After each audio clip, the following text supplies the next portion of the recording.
Hello student, आज के इस वीडियो में हम क्लास 12th के एक बहुत ही इंपॉर्टेंट चैप्टर के बारे में पढ़ने वाले हैं, जिस चैप्टर का नाम है कंटिन्यूटी एंड डिफरेंशियबिलिटी, सातत्य तथा अवकलनीयता। ये क्लास 12th का एक बहुत ही इंपॉर्टेंट चैप्टर है, क्योंकि अगर आपको डिफरेंशिएशन आ गया, अवकलन आ गया, इसका यूज होता है समाकलन में। यानी ये एक चैप्टर है, इसकी सहायता से 3-4 चैप्टर आपके क्या होंगे, सॉल्व होने वाले हैं। तो आज के इस वीडियो में हम इस चैप्टर से रिलेटेड जितने भी फार्मूले उन सबको पढ़ने वाले हैं, और याद करने का सबसे आसान तरीका क्या है वो सीखने वाले हैं। तो चलिए इस वीडियो को शुरू करते हैं। तो सबसे पहले हम बात करेंगे, जैसा कि टॉपिक भी आपका कंटिन्यूटी यानी सातत्य, यानी कि सातत्यता क्या होता है, सातत्यता जिसे बोलते हैं। ठीक है, तो किसी फंक्शन के लिए यदि limit x tend to c f x is equal to f c के बराबर है, जैसे कोई फंक्शन है, उसका limit x tend to c f c equal to f c के बराबर है, इसे ऐसे भी हम बोल सकते हैं limit x tend to c minus f x is equal to limit x tend to c plus f x is equal to f c. या लिमिट अगर किसी किसी फंक्शन में किसी एक ऐसे पॉइंट सी के लिए एफ सी का जो वैल्यू हो left hand limit right hand limit के क्या हो, इक्वल हो, तो हम कहेंगे फंक्शन क्या है, कंटिन्यूअस है। अभी ये बातें समझ नहीं आ रही होगी, इसे हम समझते हैं एग्जाम्पल के द्वारा। कंटिन्यूटी होता क्या है वो भी समझते हैं, और इस फार्मूले का मतलब क्या है। जैसे यहाँ पे देखो, एक क्वेश्चन हमने लिया है F x equal to 5x-3, तो आपका ये फंक्शन हो गया, और ये चेक करना है x इक्वल टू 0 पे और -3 पे क्या ये फंक्शन कंटिन्यू है कि नहीं। कंटिन्यू का मतलब होता है, अगर उसका हम ग्राफ के टर्म में बात करें, तो जैसे मान लो ग्राफ ड्रॉ करो तो आपको पेन उठाना ना पड़े, चाहे ग्राफ ऐसे जाए चाहे इस तरीके से जाए, कैसे भी ग्राफ आपका ड्रा हो, अगर एक बार में आप ग्राफ को ड्रॉ कर दे रहे हो तो कहोगे कि वो फंक्शन क्या है, कंटिन्यूअस है ग्राफ के टर्म में। तो उसी सारे क्वेश्चन का तो ग्राफ हम बनाएंगे नहीं बैठ के, तो उसी को हम दूसरे तरीके से जो चेक करने का प्रोसेस होता है कि वो कंटिन्यूअस है कि नहीं, ग्राफ वाला तो बात समझ गए कि एक बार हम पेन रख रहे हैं और वो ग्राफ ड्रॉ कर रहे हैं और सीधे वो लाइन चला जा रहा है, पेन उठाना नहीं पड़ रहा है। हाँ, जैसे मान लो यहाँ से यहाँ तक गया और फिर हमको पेन उठा के कुछ इस तरीके से ड्रॉ करना पड़ा, तो यहाँ से लेके यहाँ तक तो ये कंटिन्यूअस है, लेकिन यहाँ ब्रेक हो रहा है, फिर यहाँ से हम क्या कर रहे हैं, यहाँ तक जा रहे हैं। ठीक है, तो ये कुछ टर्म है। अभी तो आज के ये जो वीडियो है इसमें हम सिर्फ फार्मूला का डिस्कशन करेंगे, फिर भी कंटिन्यूअस क्या होता है, सातत्य क्या होता है, मैंने थोड़ा सा आपको बता दिया। तो ये पॉइंट यहाँ से यहाँ तक, मतलब ये ग्राफ जो भी बन रहा है यहाँ से यहाँ तक कंटिन्यूअस है, फिर इसकी कंटिन्यूटी टूट गई, सातत्यता टूट गई, फिर यहाँ से यहाँ तक कंटिन्यूअस है। और ऐसा ग्राफ बना रहा है जो डायरेक्ट ऐसे चला जा रहा है, तो इसे हम कहेंगे कि ये कंटिन्यूअस है। तो ये तो ग्राफिकली हो गया। एल्जेब्रिक का मतलब ये होता है, जैसे हमको चेक करना है कि ये जो एफ एक्स है, ये आप देख रहे हो कि इसका कंटिन्यूटी इस पॉइंट पे ब्रेक हो रहा है, तो हमें इस पॉइंट पे ही कंटिन्यूटी इसका क्या करना है, चेक करना है। तो वही वो पॉइंट होता है, चाहे 0 पे टूटेगा चाहे 3, किसी एक पर्टिकुलर पॉइंट पे ही तो चेक करना होता है। बाकी तो देखो यहाँ से यहाँ तक कंटिन्यूस है, समझो इसी पॉइंट पे चेक करना है। तो ऐसे एक कोई ग्राफ है, इसे समझते हैं। देखो, अब यही जो बोला जा रहा है यही सी बोला जा रहा है। आपको क्या बताया गया है कि जो एफ सी है वो किसके बराबर होना चाहिए, यानी आपको ऐसे बोला गया होगा limit x tend to c f x की जो वैल्यू है किसके बराबर होनी चाहिए, एफ सी के बराबर होना चाहिए। तो ये सी की वैल्यू हो गया। तो अगर इसके लिए हम एफ सी निकालें, यानी एक्स के जगह पे क्या रखेंगे, 0, तो 5 इंटू 0 -3, यानी कितना आ गया, -3 आ गया। ठीक है, फिर लिखेंगे limit x tend to 0 5x-3। Class 11th में आपने लिमिट पढ़ा होगा, तो यहाँ पे फंक्शन ऑलरेडी सिंप्लिसिटी है, इससे सिंपल तोड़ नहीं सकते हो। तो जब लिमिट रखोगे, यानी इसका क्या मतलब होता है, ये एग्जैक्ट 0 नहीं, x टेंस टू 0 मतलब 0 के पास 0 से थोड़ा सा छोटा वैल्यू या 0 से थोड़ा बड़ा वैल्यू। ठीक है, तो 5 इंटू 0 -3, तो ये भी क्या आ गया, -3। तो चेक कर लीजिए लिमिट ये वाला कंडीशन सेटिस्फाइड, और इसलिए कहेंगे कि यह जो फंक्शन एफ एक्स है एक्स इक्वल टू 0 पे क्या है, कंटिन्यू है। तो ये मतलब होता है, और डिटेल में हम पढ़ेंगे आपके बुक में, मतलब कि एक्सरसाइज जब शुरू होगा। बाकी चलते हैं अब डिफ्रेंसिएशन पे। ठीक है, तो अभी तक अगर वीडियो को लाइक नहीं किए तो लाइक और शेयर जरूर कर दें कि ज़्यादा से ज़्यादा बच्चे तक पहुँचे।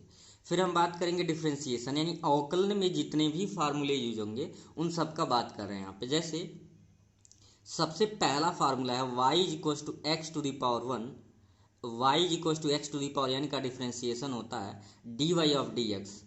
तो इसे हम डायरेक्टली इस ऐसे भी बोल सकते हैं d of d x x to the power n होता है n x to the power n minus one. और इसका मतलब क्या होता है, जैसे ये भी समझ लीजिए, जैसे y equals to x to the power n, तो कैसे d y of d x आया और डी ऑफ डी एक्स क्या है, ये चीज़ें समझते हैं। देखो जैसे यहाँ पे है y, पूरे डिटेल में फार्मूला भी आपको मैं समझा रहा हूँ। तो यहाँ लिखते हैं दोनों पक्षों का, क्या लिखते हैं, दोनों पक्षों, चूंकि x के टर्म है, दोनों पक्षों का x के सापेक्ष क्या करते हैं, अवकलन करने पर। तो जब अवकलन आप करेंगे तो ये y है तो इसे ही लिखते हैं dy ऑफ dx। मतलब और डिटेल में अगर आप समझे तो अवकलन का मतलब होता है d ऑफ dx y हो जाएगा, और फिर d ऑफ dx क्या होगा, x to the power n। तो इसे लिख देते हैं dy ऑफ dx और इसे लिखते हैं d of dx x to the power n। तो फार्मूला बन जाता है, पावर पहले आता है और पावर में से हम एक क्या करते हैं, माइनस कर देते हैं। बात समझ आ गया। तो इसलिए ये सारी चीज़ें होती है क्या, अगर ये वेरिएबल t में होता है तो t के सापेक्ष करते, तो dt, जैसे y को मान लो आपका t to the power n होता है तो t के सापेक्ष में करते, तो dy ऑफ dt करते। ये कॉन्सेप्ट समझना जरूरी है कि आपको दिक्कत आगे चल के ना हो। तो ये क्या हो जाएगा, d of dt t to the power n, तो n हो जाएगा और t to the power n minus one हो जाएगा। ठीक है, तो ये कॉन्सेप्ट आपका है। तो यही y मतलब फंक्शन आपका कोई दिया रहेगा तो उसका d ऑफ डी एक्स मतलब उसका डिफरेंशिएशन करेंगे। तो डायरेक्ट अब ये बताएंगे, जैसे दूसरा समझते हैं, ये फार्मूला लर्न हो गया होगा, d of d x x to the power n, power पहले आ जाएगा, पावर में से एक क्या करेंगे, माइनस कर देंगे। आगे है इसको इंग्लिश में on differentiation with respect to x कहते हैं, यानी एक्स के सापेक्ष अवकलन करने पे। दूसरा जैसे y equals to log x है तो इससे dy ऑफ dx होगा, इसका dy ऑफ dx मतलब d of dx log x। तो d ऑफ dx का मतलब इस फंक्शन को हम x के सापेक्ष जब डिफरेंशिएशन करेंगे तो इसका आंसर क्या आएगा, 1/x। तो अब सिर्फ मैं इतनी बात बताऊंगा, d of dx log x, यानी कहीं ना कहीं y की वैल्यू दिया रहेगा और वही जैसे dy ऑफ dx का मतलब y की वैल्यू ही ना log x है, तो d ऑफ dx y की वैल्यू log x रख दी, तो d of dx log x 1/x। ठीक है, तो आई होप अब आपको ये मैटर समझ आ जाएगा कि डायरेक्ट हम d ऑफ dx बताएंगे यहाँ पे, लेकिन आपका फंक्शन तो y में दिया रहेगा या किसी और चीज़ में दिया हो सकता है। ठीक है, फिर इसी प्रकार से d ऑफ dx c, यानी कि कोई भी अचर पद का किसी भी नंबर होता है अचर, उसका डिफरेंशिएशन जीरो। जैसे d ऑफ dx 5 एक क्या है, एक अचर है, कांस्टेंट है, तो उसका differentiation zero. d of dx 8 एक अचर है, उसका डिफरेंशिएशन क्या हो जाएगा, जीरो। तो याद रखेंगे डिफरेंशिएशन का जब कभी भी किसी नंबर का डिफरेंशिएशन करेंगे उसका आंसर क्या आएगा, हमेशा जीरो आएगा। ठीक है, आगे देखते हैं। आगे आपका दिया हुआ है d of dx log x base a, तो 1/x log e हो जाएगा।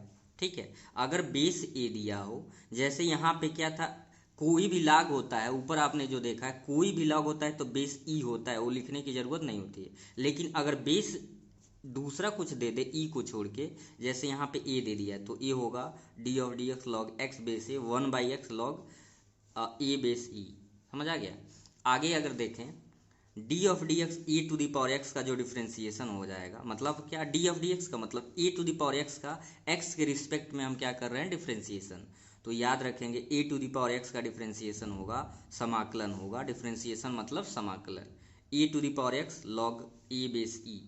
छठा आपका फार्मूला है डिफरेंशिएशन का, e to the power x का differentiation e to the power x ही होता है, यानी e to the power x का डिफरेंशिएशन जहां भी करेंगे तो वहां पे e to the power x ही होगा। ठीक है, आगे देखते हैं। अगला फार्मूला है d of d x sine x का differentiation cos x, sine x का differentiation cos x, d of d x cos x, यानी कि इसे कहेंगे cos x का डिफरेंशिएशन क्या होता है, minus sine x. cos x का डिफरेंशिएशन माइनस साइन एक्स। तो ये फार्मूले याद रखेंगे। d of d x tan x, यानी टेन एक्स का अवकलन यानी differentiation sec square x, tan x का सेक स्क्वायर एक्स। साइन का cos x, cos का माइनस साइन एक्स, टेन का सेक। देखो टेन का फार्मूला आपको याद आ रहा होगा, सेक में होता है तो टेन का याद रखेंगे। अगर भूले कि टेन एक्स का क्या होता है तो याद करिए, sec square x equal to 1 + tan square x, यानी कि टेन एक्स का डिफरेंशिएशन सेक स्क्वायर एक्स होगा। 10वां फार्मूला है d of d x cosec x, तो कोसेक एक्स का minus cosec x cot x, minus cosec x cot x, minus cosec x cot x. चलिए अगले 10 फार्मूले और हैं, उसे भी देखते हैं। 11वां फार्मूला है d of d x sec x, यानी सेक एक्स का जो अवकलन होता है वो सेक एक्स टेन एक्स होता है। सेक एक्स का अवकलन sec x tan x. D of d x cot x, तो कॉट का आपको याद होगा cosec square x equal to होता है 1 + tan स्क्वायर एक्स। तो याद रखेंगे, ट्रिक से फार्मूले से याद रखना, d of d x cot x minus cosec square x, d of d x cot x minus cosec square x. बार बार इसे लिख लेंगे, 2-4 बार आपको लर्न हो जाएगा। 13वां फार्मूला आपका है d of d x sign inverse x 1/√1 minus x square. अगर साइन का याद हो गया तो कॉस भी याद कर लेंगे। साइन इनवर्स एक्स का 1/√1 माइनस एक्स स्क्वायर, ये डिफ्रेंसिएशन का है। कॉस इनवर्स एक्स का डिफ्रेंसिएशन होगा, माइनस लगा देंगे। ये है 1/√1 माइनस एक्स स्क्वायर, इसमें क्या हो जाएगा आपका प्लस, यानी कि D of d x cos inverse x होगा -1/√1 माइनस एक्स स्क्वायर। ठीक है, अगला फार्मूला अगर देखें, d of d x tan inverse x 1/1 + x square, 1/1 + x square. 16वां है 16 number, d of d x cosec inverse x का फार्मूला होता है -1/x -1/x square -1, -1/x square -1। आपका 17 नंबर का है d of d x sec inverse x, sec inverse इसे क्या पढ़ते हैं, इनवर्स पढ़ते हैं, इस तरह से लिखा हो तो सेक इनवर्स एक्स का अवकलन होता है 1/x बाई √ मतलब 1/अपान को बाई भी बोलते हैं, 1/x √x स्क्वायर -1। कोसेक और सेक देखिए दोनों वहाँ पे सदुचित है। टेन का अपोजिट क्या है, टेन का अपोजिट कॉट है। D of d x tan inverse x 1/√1 + x square, तो यहाँ पे d of d x cot inverse x -1/1 + x square, इसमें प्लस माइनस का अंतर है और इसमें भी plus minus. Sine inverse x का 1/√1 माइनस एक्स स्क्वायर, तो कॉस इनवर्स एक्स का -1/√1 minus x square. Tan inverse x का 1/1 + एक्स स्क्वायर, तो कॉट इनवर्स एक्स का -1/1 + x square. D of d x cosec inverse x का -1/x √x square -1, तो d of d x sec inverse x का 1/x √x square -1। ठीक है, next है, बार बार repeat जब करेंगे साथ में लिखते भी रहेंगे तो आपको याद हो जाएगा। कोई चीज़ बार बार बोलने से लिखने से लर्न हो जाती है। जैसे अब 19वां है d of d x f x g x, यानी कि दो फलन दिए हों, दो फलनों का गुणनफल के रूप में दिया हो, दो फलनों का गुणनफल का आपको डिफ्रेंसिएशन करना हो, अवकलन करना हो, तो किसी को फर्स्ट मान लीजिए, इसमें रिस्ट्रिक्शन नहीं है, जिसको चाहे फर्स्ट मानो, जिसको चाहे सेकेंड। तो पहले को रोक के दूसरे का अवकलन यानी f x d of d x g x, पहले को रोक के दूसरे का अवकलन प्लस दूसरे को रोक के पहले का अवकलन। हिंदी में भी लिख दिया गया, प्रथम फलन को रोकेंगे डी ऑफ डी एक्स द्वितीय फलन, यानी डी ऑफ डी एक्स का मतलब अवकलन, प्लस द्वितीय फलन को रोक के पहले फलन का अवकलन। तो हिंदी इंग्लिश दोनों यहाँ पे लिख दिया गया। ठीक है, लास्ट जो फार्मूला है वो आपका है 20वां, डी ऑफ डी एक्स अंश बटे हर। अंश को आपको याद होगा न्यूमिनेटर बोलते हैं और हर को क्या बोलते हैं, डिनोमिनेटर। यानी न्यूमिनेटर बाई डिनोमिनेटर अंश बट्टे हर की फॉर्म में रहेगा, तब क्या होगा, हर को रोक के अंश का अवकलन माइनस अंश को रोक के हर का अवकलन बट्टे हर का स्क्वायर। ये फार्मूला है। अगर अंश बट्टे हर के रूप में कोई आ जाए तो हर को रोक के अंश का अवकलन माइनस अंश को रोक के हर का अवकलन बट्टे हर का स्क्वायर। तो ये आपके पूरे डिफ्रेंसिएशन में यूज होने वाले फार्मूले हैं। इसके अतिरिक्त भी फार्मूले यूज होंगे जो आपको एक्सरसाइज के साथ साथ ही बताया जाएगा। ठीक है, ये बेसिक फार्मूले हैं जो कि आपको याद होने ही चाहिए, तभी जाके आपको अवकलन आएगा, और जैसे ही अवकलन आएगा आप समाकलन भी सॉल्व कर पाओगे। तो आई होप आपको ये बहुत ही इंटरेस्टिंग वीडियो लगा हो, हेल्पफुल है आपके लिए। तो फिर मिलेंगे नेक्स्ट वीडियो में, तब तक के लिए थैंक यू।